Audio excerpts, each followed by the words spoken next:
পার্লারে যাব। আমি টাকা দিতে পারবো না। টাকা দিতে পারবে না? ঠিক আছে, আমি ময়দার কাছ থেকে টাকা নিয়ে পার্লার। এই ময়দাটাই আমার বউটার মাথাটা খেয়েছে। আইডিয়া, আমি তো কামাখ্যায় গিয়ে মানুষ মারা মন্ত্র শিখেছিলাম। দাঁড়া ময়দা তোর ব্যাপার, কিন্তু মন্ত্রটায় কাজ হয় কি আগে অল্প করে আমার উপরে মেরে দেখি তাহলে আমি একদিনের জন্য মরবো। কামরূপ কামাখ্যা রক্ত নদীর ধারা জমালয় যমরাজ জান্ত মানুষ মরা খতম। লুচি বৌদি আজ তাহলে আসি। ঘর পর্যন্ত এসে চলে যাবে ময়দা। চলো চা খেয়ে যাবে। আমি চা খাই না, দুধ খাই। চলো চলো, দুধ দেবো। গরম করে দিতে হবে কিন্তু। ও মা গো, আমার স্বামী তো পড়ে গেছে। ঘরে বসেছিল, আমি দেখে গেছি। আমাকে একদম টাকা দিতে চাইতো না আমার মা গো। ও এতদিন কেন মরেনি আমার মা গো? লুচি বৌদি কেঁদো না, আমি তো আছি। দাদাকে ঠ্যাং ধরে টেনে হিচড়ে নদীর পাড়ে পুঁতে দিয়ে আসি। টেনে হিচড়ে ছাল চামড়া তুলা গো। খাও ভূত ডুবে যাও। ডেড বডি পড়ে আছে, তার মানে কেউ মাটি খুঁড়ে পুঁতছে না, আমিও ফেলে দিয়ে চলে যাবো।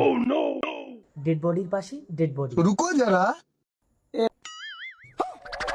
ও মা, এ তো ডেড বডি। আমি আরো বউ মনে করছি। মা, ছি ছি ছি ছি।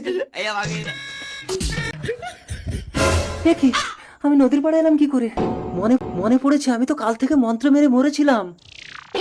টেনে আমার তো ছাল চামড়া খেলিয়ে গেছে। সবাই তো আমাকে দেখলে ভূত ভাববে। ময়দা, এখন আমি শুধু তোমার। না লুচি, তুমি শুধু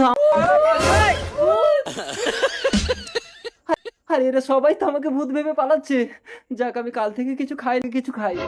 ইসু রাঙ্গামাস্তান, তোমাকে দেখে তো সবাই ভয় পায়। আমাদের ঘরে একটা ভূত ঢুকেছে, ভয় দেখিয়ে তাড়িয়ে দাও তো। এই ভূত বেরিয়ে আয়, এখানে রাঙ্গামস্তান দাঁড়িয়ে আছে, বেরিয়ে আয়। ও বাবা, রাঙ্গামস্তান এসেছে আবার। ও মা, এ তো সেই ডেড বডি। পালাই নাহলে রেপ কেস খেয়ে যাবো। ও আচ্ছা, তার মানে তুই আমার প্যান্ট খুলে। তার মানে তুমি মরণী স্বামী, আমাকে ক্ষমা করে দাও। আমি আর অন্য লোক ধরবো না।